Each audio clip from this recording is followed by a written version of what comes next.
Halo semuanya, perkenalkan, nama saya Nilamba Nebara dari program studi Statistika, jurusan Matematika, Fakultas MIPA, Universitas Mula Warman dengan NIM 2007016027. Jadi, di sini saya akan membahas materi tentang ANAFA dua arah untuk memenuhi tugas ujian akhir semester 3 mata kuliah Statistika Komputasi dengan dosen pengampu Ibu Meliani Siringoringo. Kita masuk ke dalam ANAFA dua arah.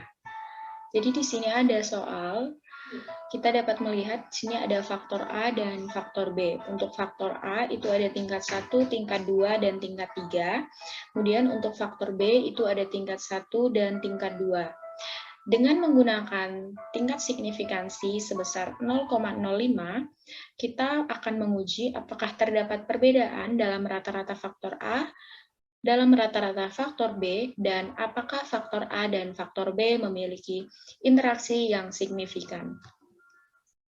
Soal tersebut saya dapat dari buku Teknik-Teknik Statistika dalam Bisnis dan Ekonomi yang ditulis oleh Douglas Allen dan kawan-kawan. Langsung saja, kita melakukan pengujian ANAFA dua arah dengan menggunakan software R Commander. Oke, di sini jadi kita pastikan kita sudah membuka R Commander melalui software R dengan sintaks library RCMDR.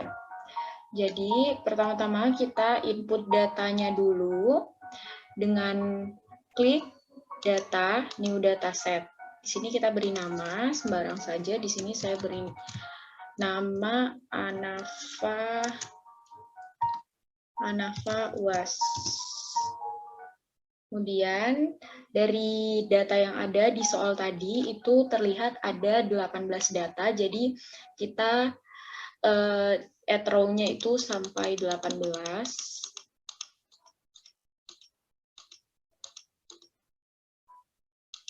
Kemudian untuk kolomnya itu tadi ada faktor B, faktor A, kemudian data atau hasil. Jadi kolomnya itu ada 3, jadi kita add kolom sampai 3.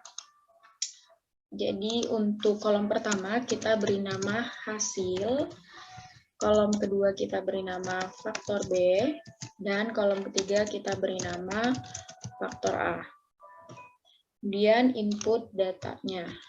Setelah kita input, klik OK.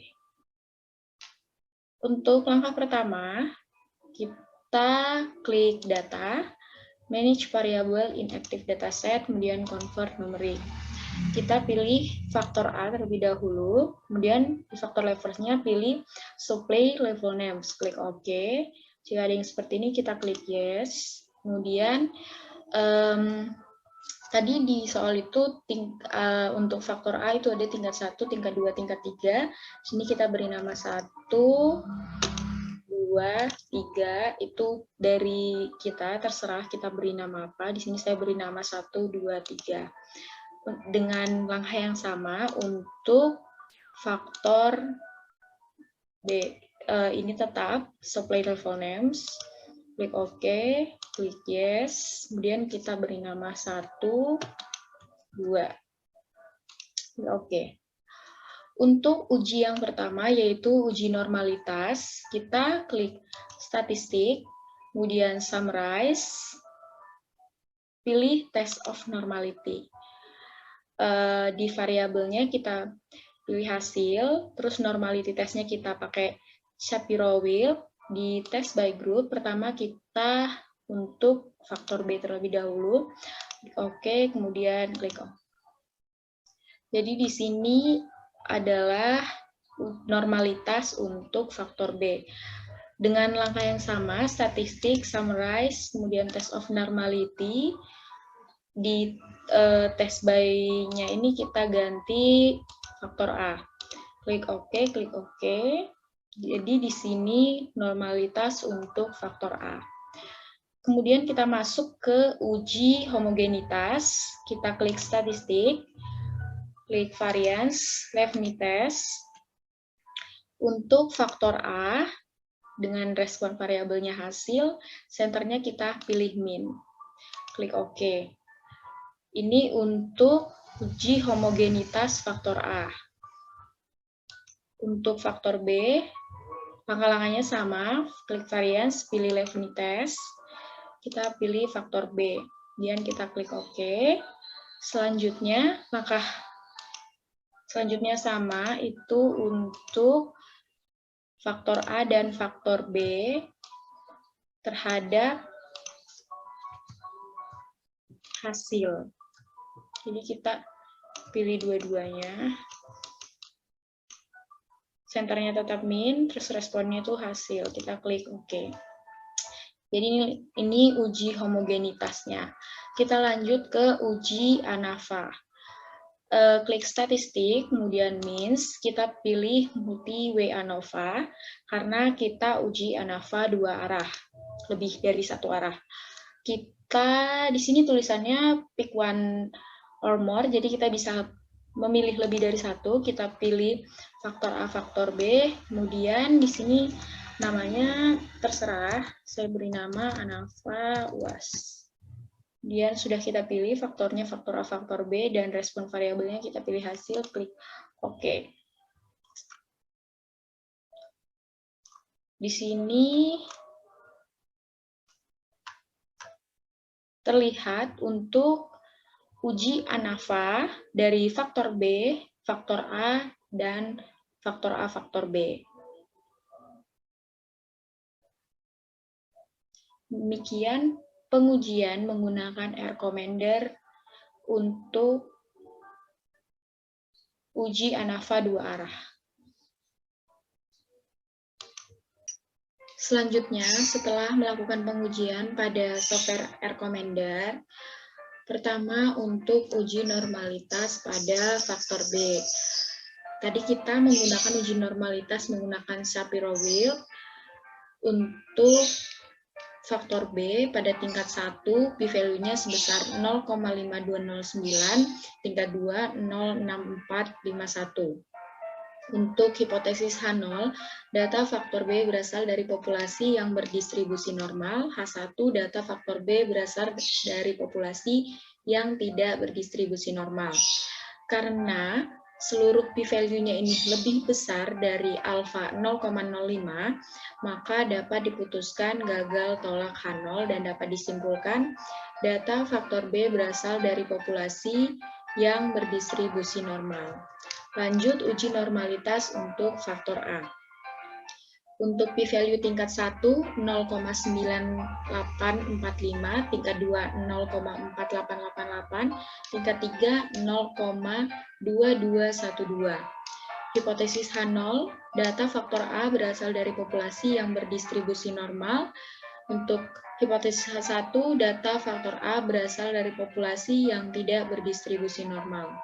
Karena seluruh p-value-nya itu lebih besar dari alfa 0,05, maka dapat diputuskan gagal tolak H0 dan dapat disimpulkan data faktor A berasal dari populasi yang berdistribusi normal. Kita lanjut ke uji homogenitas. Untuk faktor B, untuk p-value-nya, tadi kita kan menggunakan Leveni test, p-value-nya itu sebesar 0,5855 untuk faktor B, hipotesis H0, variansi data faktor B adalah homogen, hipotesis H1, variansi data faktor B adalah tidak homogen. Karena p-value lebih besar dari alfa 0,05, maka dapat diputuskan gagal tolak H0 dan dapat disimpulkan variansi data faktor B adalah homogen. Lanjut untuk faktor A, p-value-nya itu didapatkan 0,9177. Untuk hipotesis H0, variansi data faktor A adalah homogen, H1 variansi data faktor A adalah tidak homogen. Karena p-value lebih besar dari 0,05, maka dapat diputuskan gagal tolak H0 dan dapat disimpulkan variansi data faktor A adalah homogen. Lanjut uji homogenitas untuk faktor A dan faktor B. P-value yang kita didapatkan itu 0,09214. Untuk hipotesis H0, variansi data faktor B dan faktor A adalah homogen. H1, variansi data faktor B dan faktor A adalah tidak homogen. Karena p-value-nya itu lebih besar dari alfa 0,05, maka dapat kita putuskan gagal tolak H0 dan dapat disimpulkan variansi data faktor B dan faktor A adalah homogen. Kita lanjut ke uji ANAVA dua arah untuk faktor B. P-value-nya itu kita dapatkan tadi 0,1410 dengan hipotesis H0, faktor B tidak berpengaruh terhadap hasil, H1 faktor B berpengaruh terhadap hasil. Keputusan, karena p-value itu lebih besar dari 0,05 atau 0,1410 lebih besar dari 0,05, maka dapat kita putuskan gagal tolak H0 dan dapat disimpulkan faktor B tidak berpengaruh terhadap hasil. Kemudian uji ANAVA untuk faktor A, p-value-nya itu 0,1804. Untuk hipotesis H0, faktor A tidak berpengaruh terhadap hasil, H1 faktor A berpengaruh terhadap hasil. Keputusan, p-value-nya itu lebih besar dari alfa atau 0,1804 lebih besar dari 0,05, maka dapat diputuskan gagal tolak H0 dan disimpulkan faktor A tidak berpengaruh terhadap hasil. Selanjutnya, uji ANAVA untuk faktor B dan faktor A. P-value yang kita dapatkan tadi melalui pengujian recommender itu 0,6416. Untuk hipotesis H0 tidak terdapat interaksi yang signifikan antara faktor B dan faktor A, dan hipotesis H1 terdapat interaksi yang signifikan antara faktor B dan faktor A. Karena p-value-nya itu lebih besar dari alfa, atau 0,6416 lebih besar dari 0,05, maka dapat diputuskan gagal tolak H0 dan dapat disimpulkan tidak terdapat interaksi yang signifikan antara faktor B dan faktor A. Itulah penyelesaian dari data yang saya dapatkan dari sumber buku teknik-teknik statistika dalam bisnis dan ekonomi. Semoga apa yang sudah saya paparkan dapat bermanfaat untuk kita semua. Dan mari kita saling berbagi ilmu yang sudah kita dapatkan. Karena berbagi bukan tentang seberapa besar dan seberapa mahal hal yang kita bagi, tetapi seberapa tulus dan ikhlasnya kita dalam berbagi. Saya Nila Banebara, pamit undur diri. Terima kasih atas perhatiannya dan sampai jumpa lagi. Bye-bye.